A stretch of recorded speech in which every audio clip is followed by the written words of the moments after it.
요셉이 그 형제들을 만날 때에는 약 40세가 됐을 것 같아요.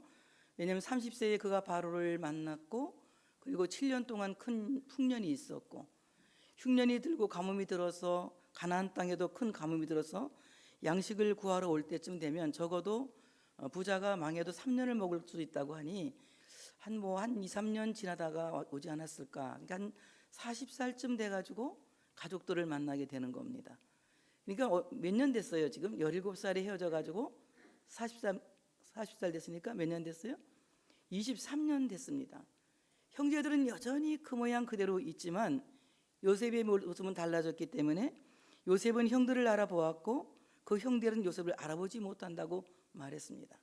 그리고 그들이 와서 그 앞에 꿇어 엎드려 절하는 모습을 보면서 요셉이 생각한 것은 하나님이 자기에게 주신 그 꿈을 생각하는 거예요.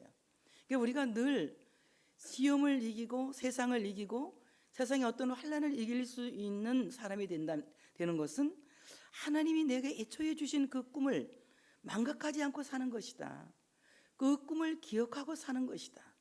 그 꿈을 생각하고 사는 것이다. 그래서 우리가 가장 어려울 때 우리가 무엇을 생각하느냐? 하나님이 가장 힘든 시기에 나와 함께 하셨던 그때를 떠올리고 그때를 회상하면 지금의 이것쯤은 아무것도 아니라는 생각에 능히 그 시험을 이길 수가 있다는 것입니다.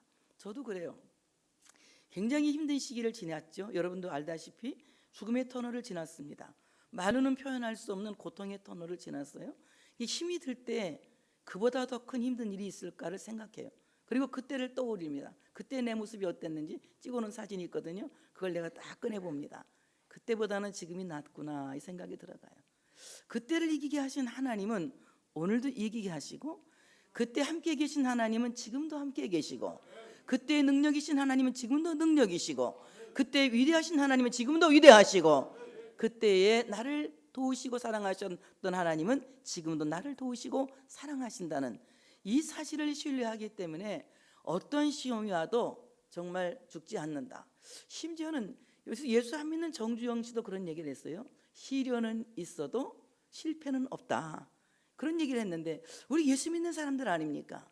하나님이 우리와 함께 계시고 하나님이 우리의 삶 속에 늘 우리의 삶을 터치하고 만지시고 계시는 그 위대하신 하나님이라고 믿는다면 여러분, 하나님께서 애초에 주신 그 꿈을 우리는 기억해야 됩니다.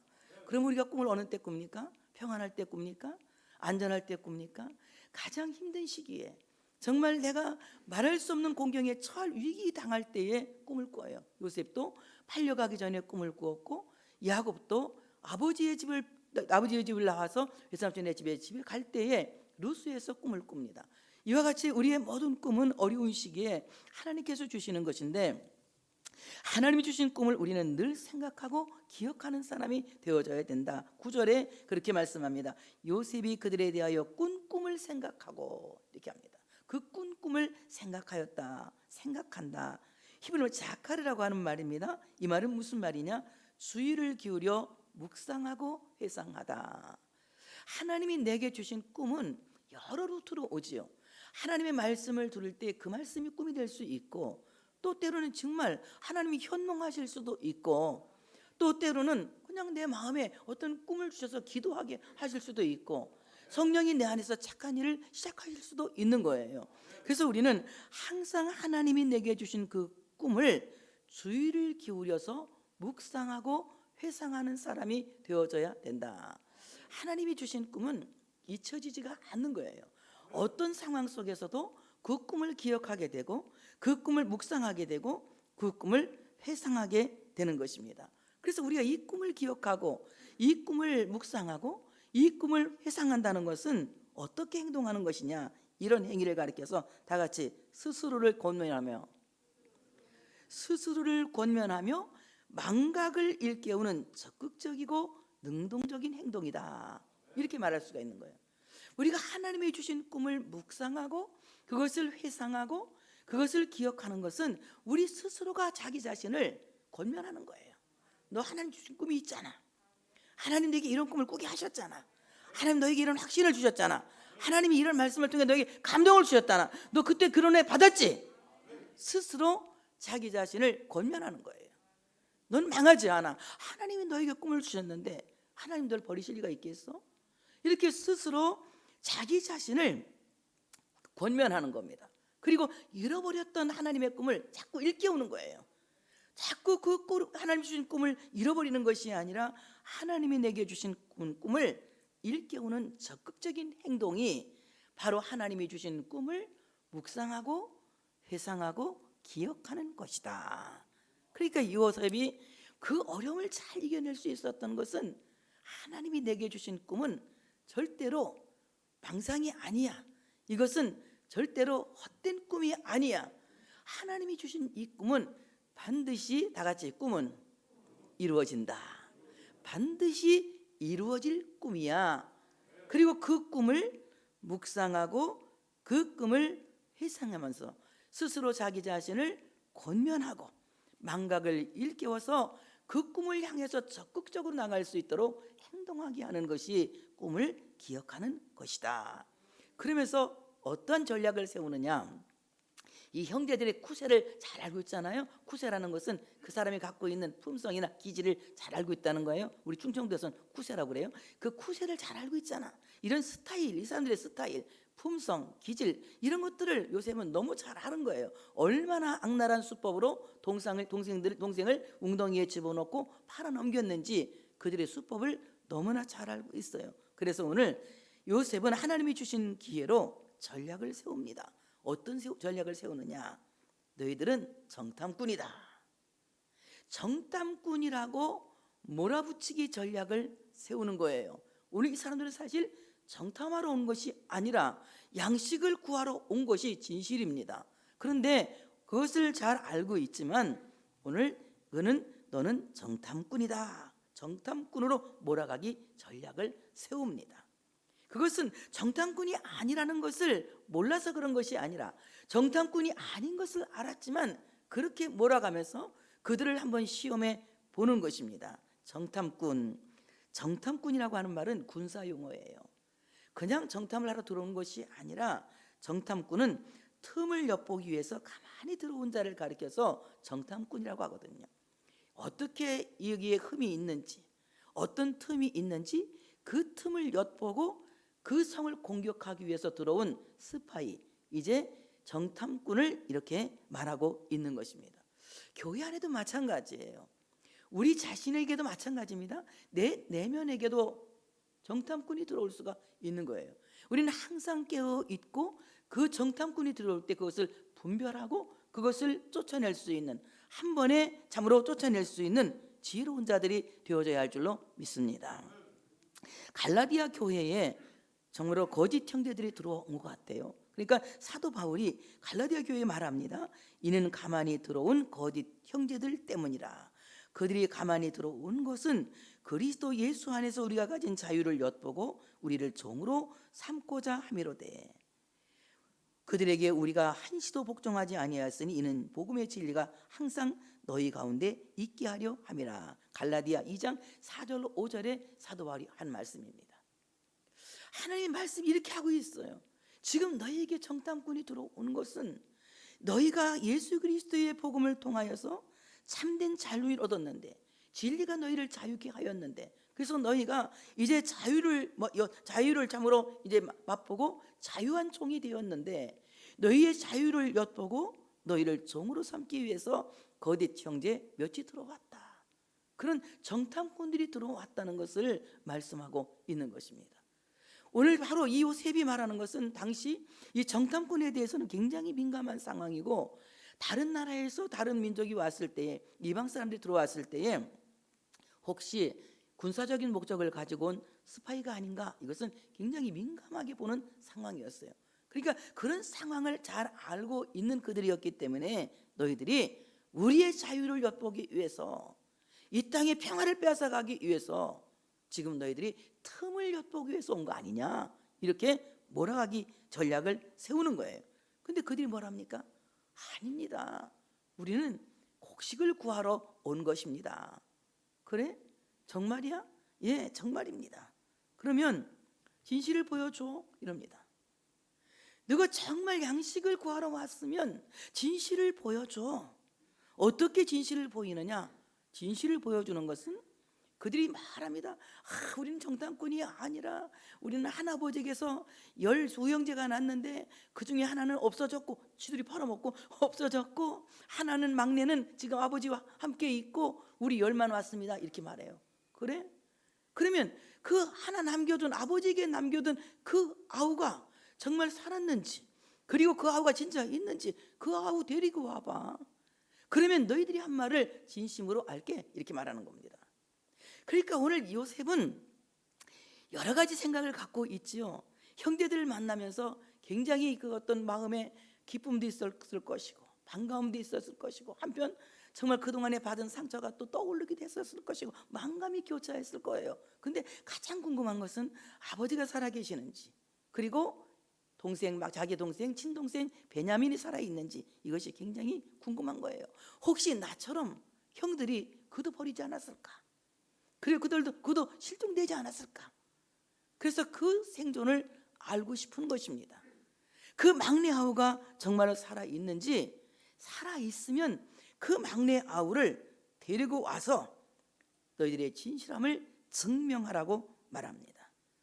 요셉은 형들이 막내에게 혹시 형제살인의 악행을 하지 않았는가, 이것을 합리적인 의심을 할 수밖에 없었죠. 그래서 그 동생을 데리고 와서 너희의 진실성을 증명하라고 말하는 것입니다. 저는 이 말씀 속에서 그런 생각을 했어요. 정말 베냐민 막내 아우가 존재하고 있다면 그것은 진실함의 표징이 되는 것인데, 우리 또한 하나님 앞에서 하나님께서 기뻐하시는 진실한 사람이 되어지길 원한다면 우리 모두 우리 안에 형제를 사랑하는 그 형제 사랑의 우애가 있어야 된다. 그렇다면 우리가 가장 먼저 사랑할 형제는 누구냐? 내가 가장 먼저 사랑할 형제는 우리의 맏형님이신 예수 그리스도라고 하는 사실을 믿으시기를 축복합니다. 내 안에 맏형님이신 그리스도가 생존해 계시는지, 나 안에 정말 나의 맏형이신 예수 그리스도가 내 안에 존재하고 계시는지, 이것이 내가 하나님 앞에서 하나님의 나라를 해치는 정탐꾼이 아닌 것을 증명하는 것입니다. 여러분, 교회를 세우는 사람은 그 안에 우리의 맏형님이신 예수 그리스도가 존재하고 있는 사람들을 통해서 교회는 세워지고, 정말 그 사람들 자체가 건물이 아닌 교회라고 하는 사실을 믿으시기를 축복합니다. 그래서 교회는 건물이 아닙니다. 우리의 맏형님이 되시는 하나님의 맏아들이신 예수 그리스도가 그 안에 형제로 거하여 있을 때에 그 사람이 바로 교회요, 교회를 세우는 교회의 구성원이 되어진다고 하는 사실을 믿으시기를 축복합니다.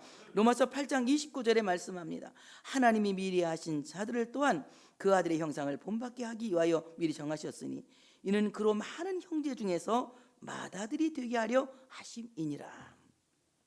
많은 형제들 중에서 예수 그리스도를 맏아들이 되게 하셨다는 거예요.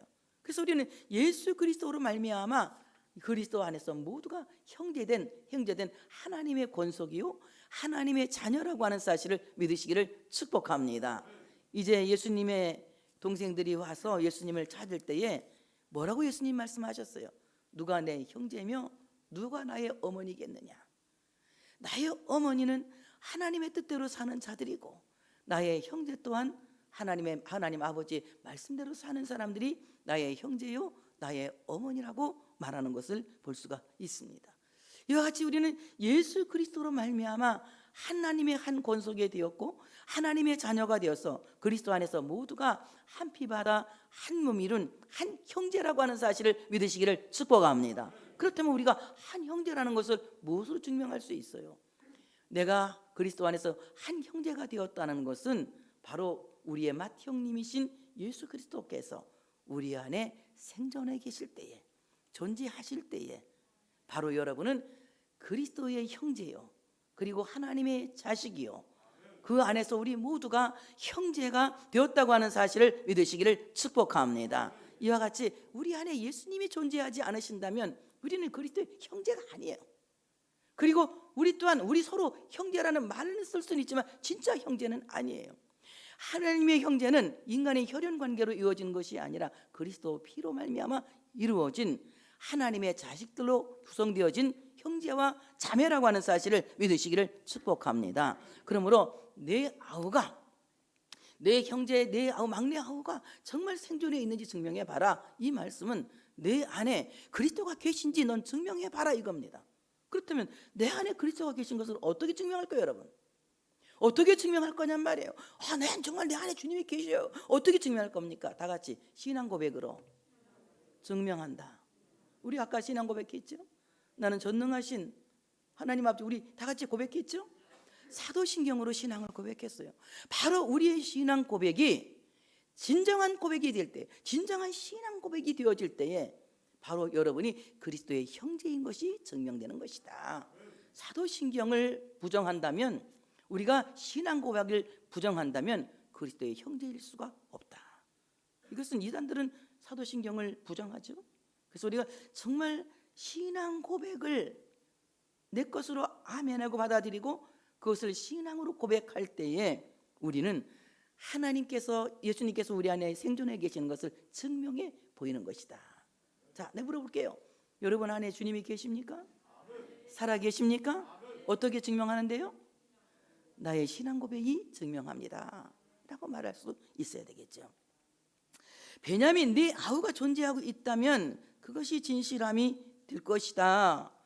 로마서 12장 10절에 보니 형제를 사랑하여 서로 우애하고 존경하기를 서로 먼저 하며 이럽니다.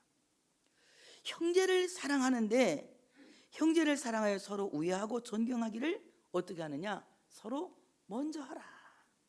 여러분, 형제를 사랑하고 형제를 존경하는 것은 아주 제일 끝순위로 물려가는 것이 아니라, 형제를 사랑하고 형제를 존경하는 것은 우선순위가 되어져야 된다.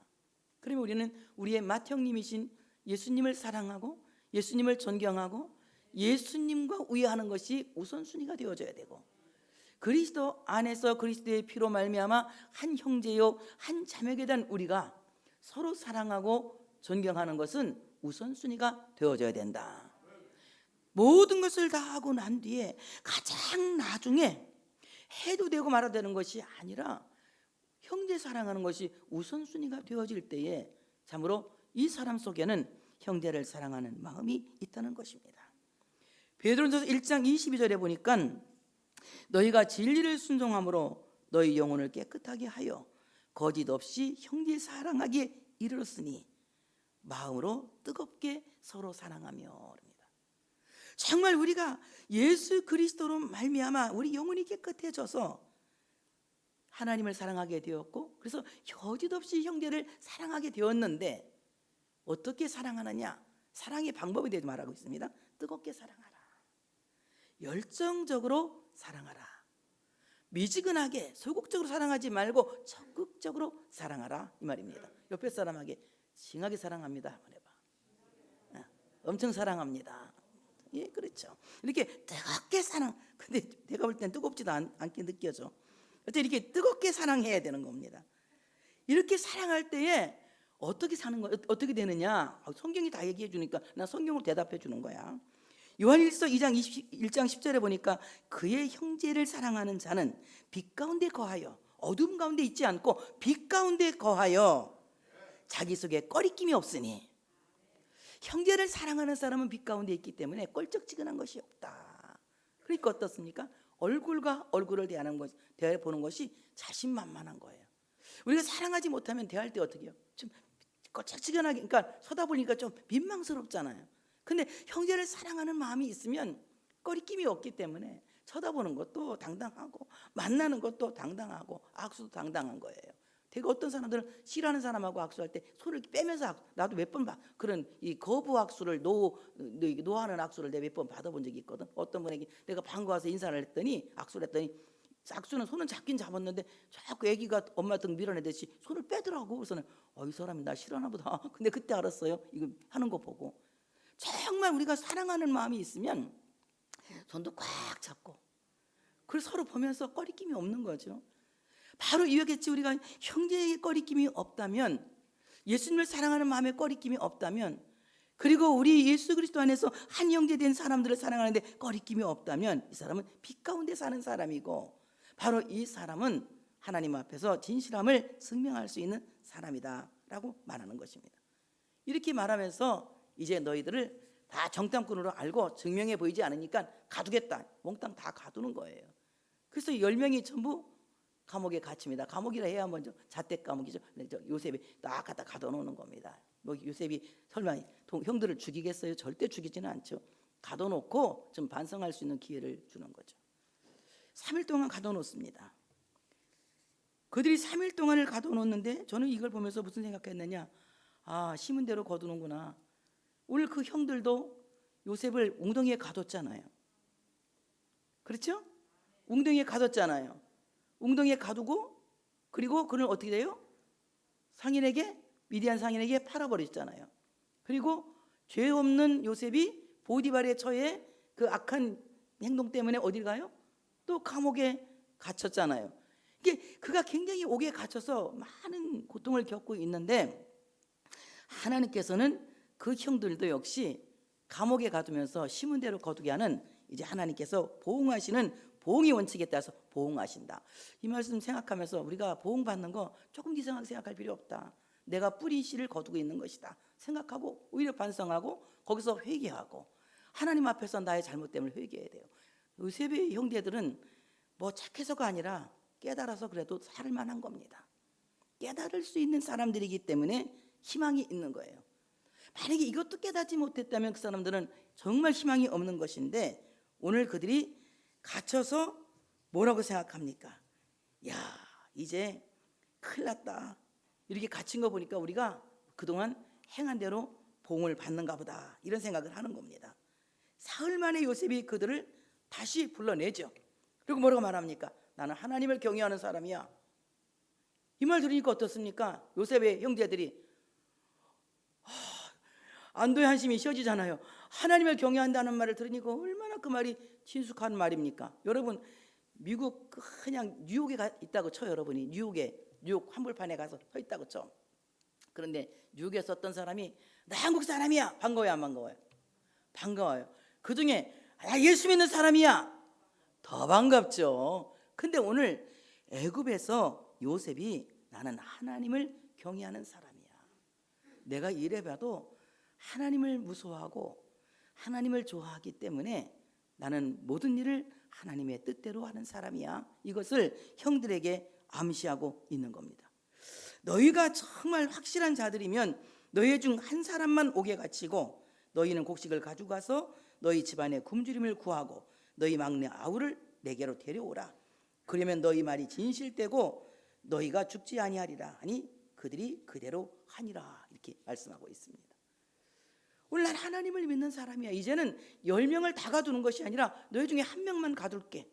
한 사람만 인질로 남고 나머지 9명은 양식을 가져가서 가나안 땅에 있는 너희 가족들을 굶주림에서 구해내지 않겠어? 이것은 무엇입니까? 가족 구하기 운동을 하는 것입니다. 확실한 자들이면, 이 말이 무슨 말이냐? 너 정말 아멘이야? 너 정말 아멘이야? 이 말이야. 너 아멘이니? 확실하다면 아만, 이 말거든. 아만, 아멘, 이 말이에요. 참 우리말하고 비슷해. 우리도 그냥 맞다고 생각하면 아무렴, 그렇지, 하나 더 보태서 그렇고 말고 그러잖아. 그러니까 아멘, 이 말은 아무렴, 그렇지, 그렇고 말고 분명해, 확실해, 맞아, 동의어거든요. 너 정말 확실해? 너 정말 아멘이야? 너 정말 아무렴 그렇지야? 그렇고 말고야? 이거 물어보는 거예요. 그러면 한 사람만 인질로 두고 빨리 양식 가져가서 너희 가족을 굶주림에서 구해. 지금 굶어 죽게 생겼잖아. 이 굶어 죽게 생긴 너희 가족을 가서 구하라고 이제 요셉은 제안을 하는 것입니다. 여러분, 지금 이스라엘이 애굽 땅으로 내려올 때 장정 70명이 내려오거든요. 그럼 장정 70명은 19세부터 시작해서 52세까지 사람을 이제 장정이라고 말해요. 그러니까 그 노인들, 어린아이, 여자, 이걸 다 포함하면 제가 생각할 때는 한 400~500명 내려가지 않았나, 이 생각이 들어가요. 한 500명 정도 이렇게 그때 애굽으로 내려가지 않았나, 이런 생각이 들어갑니다. 근데 그 지금 집에 남아있는 장정들을 포함해서 어린 나이와 그 노인들, 여자들, 약한 사람들이 얼마나 많아. 그들에게 가서 이 양식을 나눠줘서 그들을 죽지 않게 하라는 것입니다. 그래서 오늘 이 양식을 나눠주는 자가 될 때에 복 있는 자가 되는 겁니다. 그렇다면 이 야곱의 아들 9명이 양식을 가져가서 나눠주는 이 양식은 무엇이냐? 이 양식은 생명의 말씀, 바로 예수 그리스도라고 하는 사실을 믿으시기를 축복합니다. 예수 그리스도는 우리의 생명을 살리는 생명의 양식이에요. 이 양식을 가족들에게 나누어주는 사람은 복 있는 사람이에요. 여러분 가족들이 하나님의 말씀을 먹을 수 있도록 이 양식을 나눠주는 지혜로운 청지기 같은 부모들이 되시고, 형제가 되시고, 여러분 자녀가 되시고, 여러분 되시기를 축복합니다. 마태복음 24장 45절 46절에 보니까 충성되고 지혜 있는 종이 되어 주인에게 그 집 사람들을 맡아 때를 따라 양식을 나눠줄 자가 누구냐? 주인이 올 때 그 종이 이렇게 하는 것을 보면 그 종이 복이 있으리라.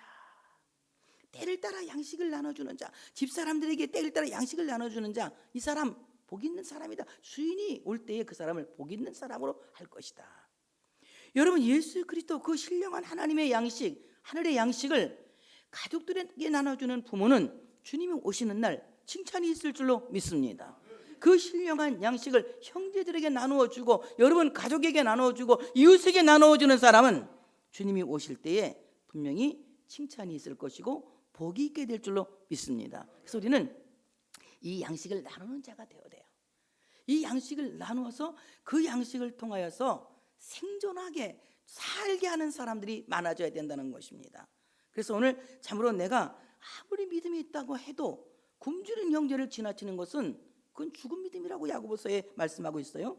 야고보서 2장 14절 17절에 보니까 내 형제들아 만일 사람이 믿음이 있노라 하고 행함이 없으면 무슨 유익이 있으리요? 그 믿음이 능히 자기를 구원하겠느냐? 만일 형제나 자매가 헐벗고 일용할 양식이 없는데 너희 중에 누구든지 그에게 이르되 평안히 가라, 덥게 하라, 배부르게 하라 하며 그 몸에 쓸 것을 주지 아니하면 무슨 유익이 있으리요? 이와 같이 행함이 없는 믿음은 그 자체가 죽은 것이라.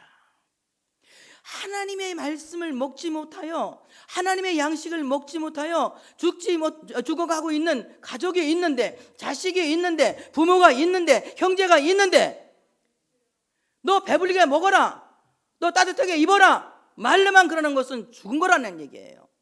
그들에게 양식을 나눠주는 지혜로운 청지기들이 되어져야 된다는 것입니다. 하나님의 말씀을 나누는 자가 되어야 돼요. 그래서 우리는 가족들이 듣기 싫어하면 적어도 하루에 성경 한 절만이라도 읽어. 한 절만이라도 읽어. 아침에 큐티 꼭 읽기라도 하세요. 읽기라도, 그거라도 과제를 한번 해보는 걸 해보세요.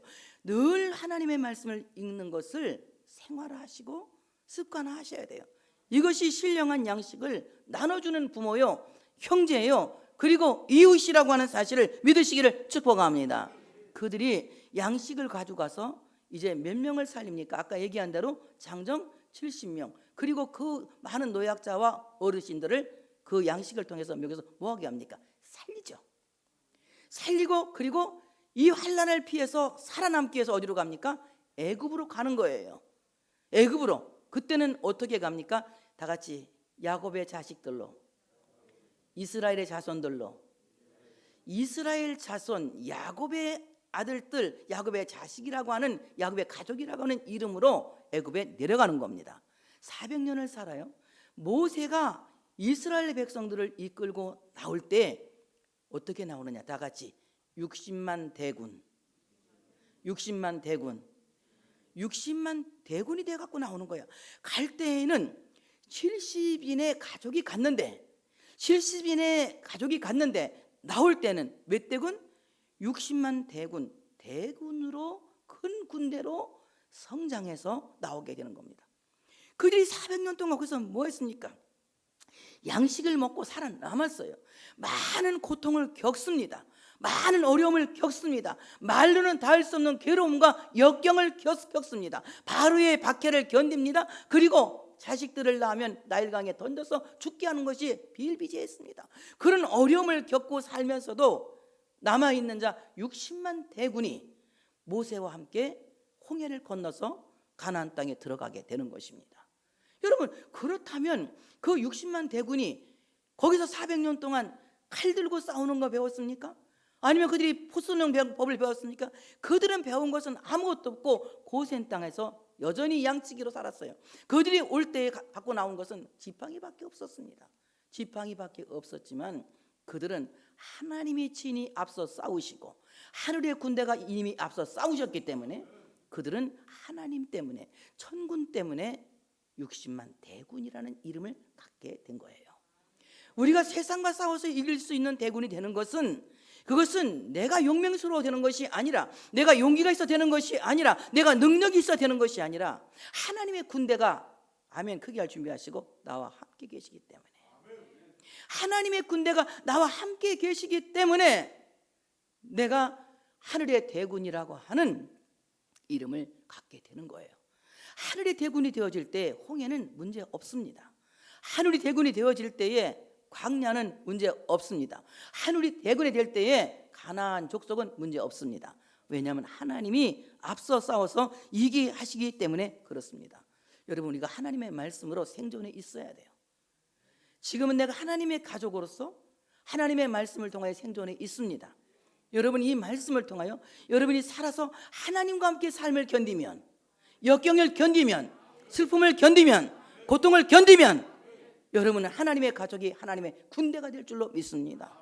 지금은 내가 가족으로 갔지만 앞으로 하나님은 여러분의 삶을 통해서 하나님의 군대로, 하나님의 대군으로 여러분을 연단시키고 훈련시키고 새롭게 하실 줄로 믿습니다. 그래서 내 앞에 홍해가 있어도 문제가 되는 게 아니에요. 하나님이 그것을 분명히 갈라놓으실 것이고, 내 앞에 광야가 있어도 문제가 되는 것이 아닙니다. 하나님이 반석을 쳐서 물이 나게 하시고, 하나님이 하늘에서 메추라기를 내리시고 만나를 내리시고 구름 기둥과 불 기둥으로 보호하실 것이기 때문에 하나님의 군대가 된 사람에게는 세상에 어떤 것도 두려움이 될 수가 없다는 것입니다. 그 위대하신 하나님이 나의 아버지라는 거예요. 그러니 여러분, 이 놀라운 사실에 집중하시면서 하나님만을 온전히 의지할 수 있는 여러분들 되어지시기를 축복합니다. 그런데 오늘 야곱의 아들들이 들어보니 자기들이 잘못한 게 생각이 나는 거예요. 야, 그때 동생이 그냥 웅덩이에 갇혀서 살려달라고 애걸할 때 우리가 그 동생을 불쌍하게 생각하지도 않았고 팔아버리지 않았느냐. 목숨만은 그냥 두자고 했는데 니들 팔아버리니 말 안 들었지 않냐. 듣지 않은 것에 대해서 서로 그냥 뭡니까, 깨달음을 갖고 탄식을 하는 겁니다. 여기선 죄를 탄식하는 거예요.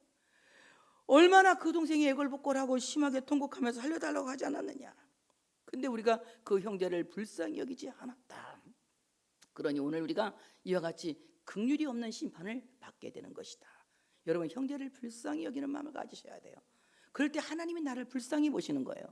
긍휼히 여기는 자는 복이 있나니 저가 긍휼히 여김을 받을 것이며, 야고보 2장 13절에 보니까 긍휼을 행하지 아니하는 자에게는 긍휼이 없는 심판이 있으리라. 긍휼은 심판을 이기고 자랑하느니라. 우리가 사람을 불쌍히 여기면 심판을 이기는 거예요. 근데 우리가 사람을 불쌍히 여기지 않는 마음이 없다면 그것은 하나님의 마음이 아니에요. 하나님의 마음은 사랑인 거예요. 진노하셔도 하나님의 진노는 잠깐이고 그 노여움은 잠깐이고 은총은 평생인 거예요. 그렇기 때문에 하나님의 마음은 자비예요. 그래서 마태복음 12장 7절에 보니까 나는 자비를 원하고 제사를 원하지 아니하노라 하신 뜻을 너희가 알았다면 무죄한 자를 정죄하지 아니하였으리라, 이렇게 말씀해요. 우리가 형제를 불쌍히 여기는 이런 긍휼한 마음을 갖고 살 때 하나님이 또한 우리를 불쌍히 여기실 줄로 믿습니다. 그것에 대해서 후회를 하는 거예요. 형제를 불쌍히 여기지 않은 것에 대해서 후회를 하는 거예요. 이 정도로 우리가 후회는 해야 될 줄로 믿습니다. 그러자 그들은 시므온을 이제 인질로 잡아두고 나머지 9형제가 양식을 가지고 가는 겁니다.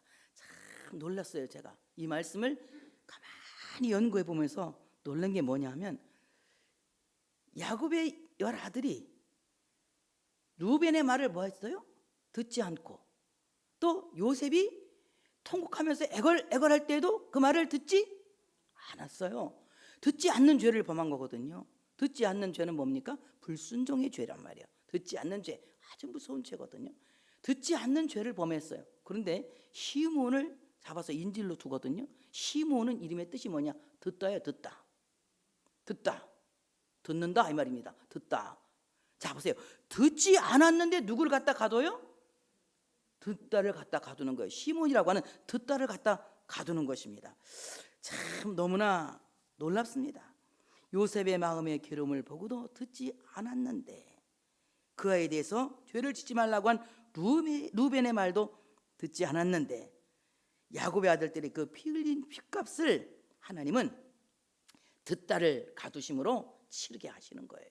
얼마나 하나님의 역전이 멋집니까? 그래서 우리는 듣다라는 이름만 갖고 있는 자가 되지 말고, 그래서 듣다라는 이름을 갖고 듣지 않는 자가 되지 마시고 듣는 자가 되었으면 하나님의 말씀에 순종하는 자가 되어야 할 줄로 믿습니다.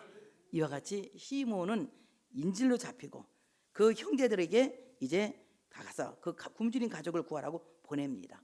그리고 곡식자루에 곡식을 채워놓고 또 그들이 갖고 온 돈도 몰래 다 집어넣어주고 또 길냥식도 주고 이것을 주면서 그들을 돌려보내요. 각 사람의 그 돈을 각 자리에 넣어줬다. 저는 이건 뭐 좋게 말하면 좋게 말하면 거저받은 것을 거저주는 거다 이렇게 말할 수도 있지만 나쁘게 말하면 함정일 수도 있죠. 그들이 아버지와 막내 아우를 데리고 오지 않으면 그것은 함정이고 데리고 오면 그것은 그들에게 큰 복이 되는 거죠. 거저받은 것을 거저주는 것. 길 양식을 그들에게 주니라. 먼 길을 가면서 그들이 굶어서 갈 수가 없는 거잖아요. 그러니까 길 양식을 줘서 먹고 아버지의 집에 잘 도착할 수 있도록 길 양식까지 배려해 주는 거예요. 우리가 가고자 하는 목적지는 어디입니까? 아버지의 집이잖아요. 아버지의 집. 여러분, 아버지의 집까지 가려면 굶어서는 못 가는 거야. 먹고 가야 돼. 그 길 양식이 무엇이냐? 다 같이 하나님의 말씀. 시편 119편 105절에 보니까 주의 말씀은 내 발의 등이요 내 길의 빛이니이다. 바로 하나님의 말씀은 내 발의 등이요 내 길의 빛인데 바로 내 발의 등이며 내 길의 빛이신 하나님의 말씀, 바로 순례자의 신령한 양식이다. 이것은 성경 66권을 말하고 있는 겁니다. 성경 66권은 아버지의 집을 향하여 가고 있는, 본향을 향하여 가고 있는, 바로 하나님 나라를 향하여 가고 있는 기독교인 순례자들의 신령한 양식이다. 성경 66권이 없으면 우리는 길을 잃어버린 자가 될 거예요. 바로 이 말씀을 먹고 무사히 아버지의 집에 도착할 줄로 믿습니다. 바로 이 성경 66권은 예수 그리스도이십니다. 말씀이신 예수 그리스도. 예수 그리스도는 순례자의 길 양식이라고 하는 사실을 믿으시기를 축복합니다. 오늘은 여러분에게 양식에 대해서 많이 말씀을 드렸어요. 이 양식을 나누는 자가 되어지시기를 바랍니다.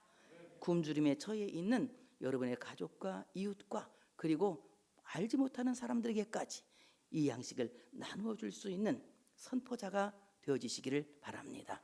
이 말씀을 많은 사람들에게 증언하여 수많은 사람들이 하나님의 대군으로 세워질 수 있도록 하나님의 나라를 확장시킬 수 있는 여러분 되시기를 축복합니다.